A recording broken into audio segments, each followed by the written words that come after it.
that young and older, that all sorts of Koreans and non-Koreans can find really practical opportunities to work towards these two countries' unification. I think that individual citizens have a powerful role in this unprecedented unification that governments can't always play. So I think that it's important to always believe in the power of individual citizens' ability to make great international change.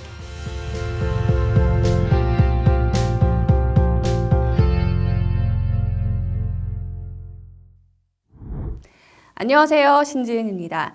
오늘은 20대 미모의 여성분이 제 앞에 와 계신데요. 현재 하버드대학교 케네디 스쿨에서 연구원으로 일하고 있다고 합니다. 미국에서 태어나서 지금까지 자라온 이 20대 미모의 여성에게 우리가 북한과 통일에 관한 어떤 이야기를 들을 수 있을지 기대가 됩니다. 지금부터 바로 만나보도록 하겠습니다. Hi, Jin. Hi, good morning. Yeah, good morning.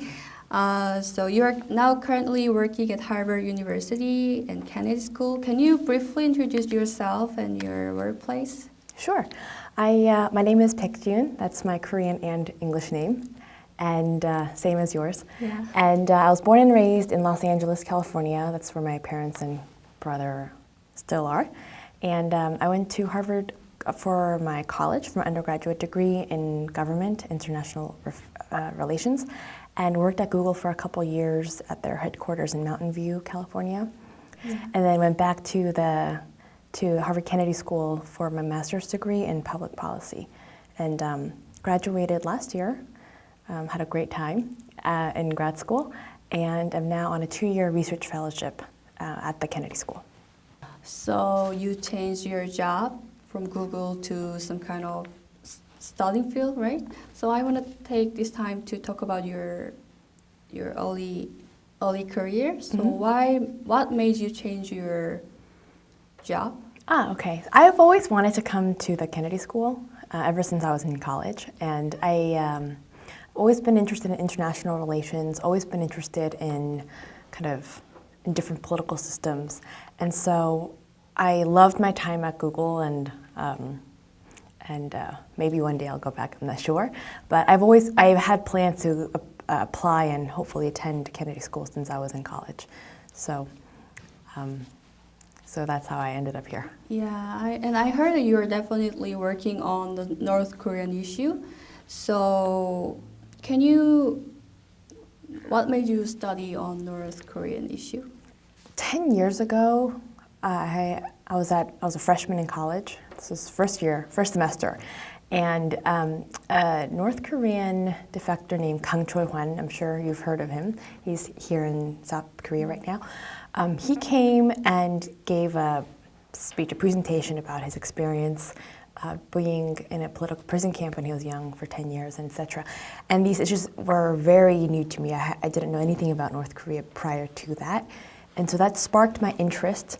And I've been studying this country from a political perspective, from international relations framework, from a policy angle. And the lens through which I've been interested in North Korea has continued to evolve, but that going to that event with Mr. Kang Choi-hwan was what sparked my interest. Yeah. Yeah, and I think on North Korean issue, United States government and South Korean government differs in many ways. So since you were born in the States and have studied there your life, right? So do you have any idea on this issue? Yeah, I think U.S. and South Korea's political standing in international affairs plays a big role in their view on North Korea.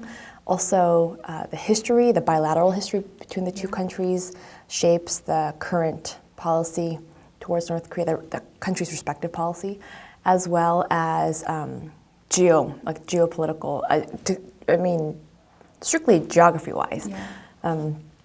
The U.S., we certainly don't share a contiguous border with North Korea, whereas South Korea does. And so I think with these basic differences, among others, it shapes the country's policies in a very different way. So with the U.S., the number one priority, and I don't speak for the government, I'm just this is obviously a personal perspective, but the number one priority is denuclearization, period. And all the other issues, for better or for worse, kind of fall second priority. And whereas with South Korea, there are so many other issues, divided families, a lot of emotional, kind of historical issues that are braided with political priorities. And so the two countries certainly have a very different view on North Korea. Yeah, and I want to ask another question. In which part are you most interested in North Korea? Yeah, I'm interested in a lot of issues, but I think that it all comes down to the population's ability to choose their individual and collective destiny. So self-determination, I think as a nation and as individuals, is something that's really important to me, and that's something that's very interesting to me as well. And so the information access issue that I'm personally very passionate about, kind of access to food security, the human rights issues, all of that I think it kind of points to my very basic interest in this country, which is the population's ability to self-determine its future. So what is your goal in this field? You mentioned about your personal interest in North Korea, right? So what is your future goal in this field?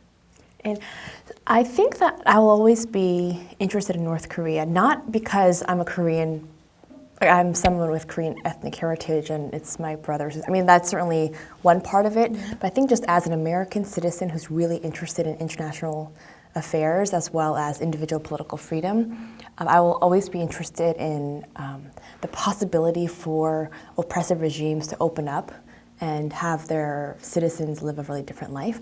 And so in that regard, I hope that I can help play a small role in a much larger kind of series of events to help open up this country.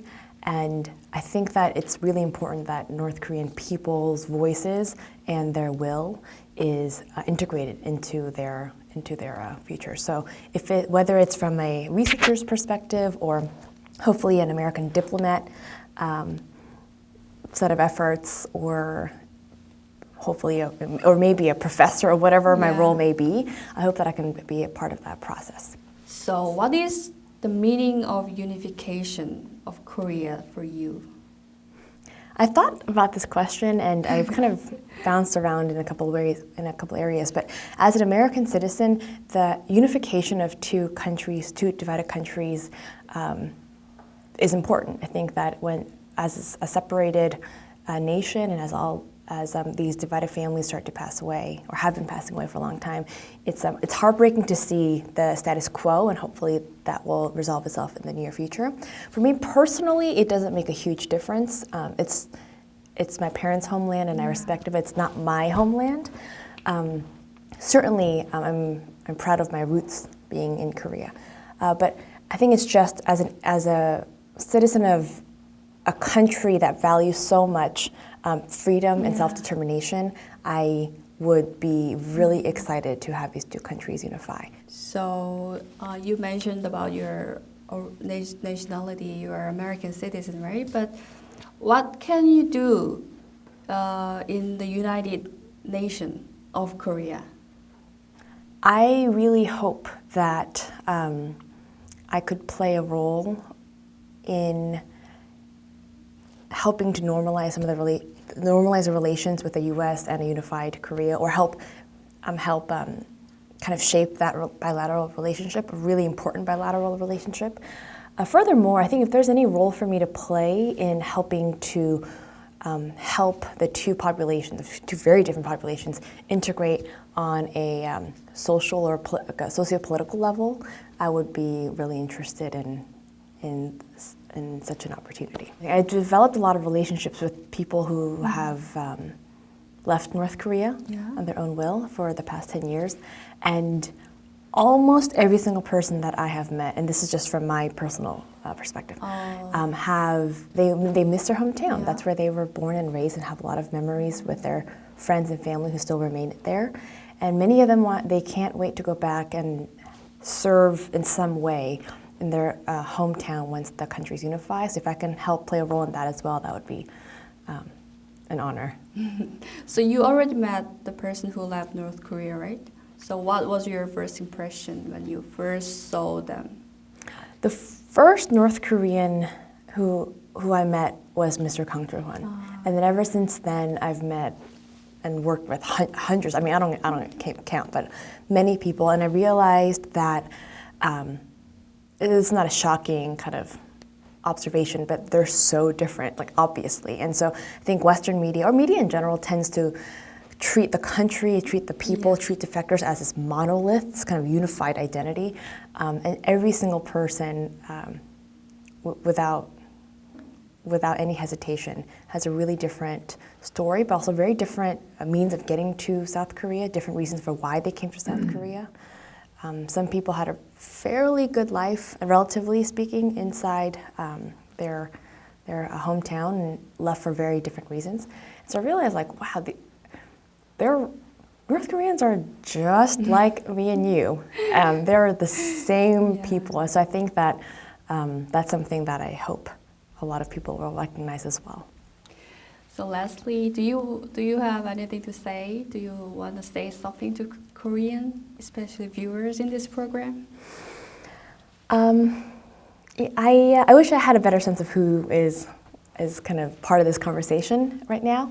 But I would say that as a Korean American, it's really exciting to be invited to this country, into different organizations, to different programs, and to learn so much from the Korean people's perspective on unification and on divided families and divided status quo, as the two nations stand divided still.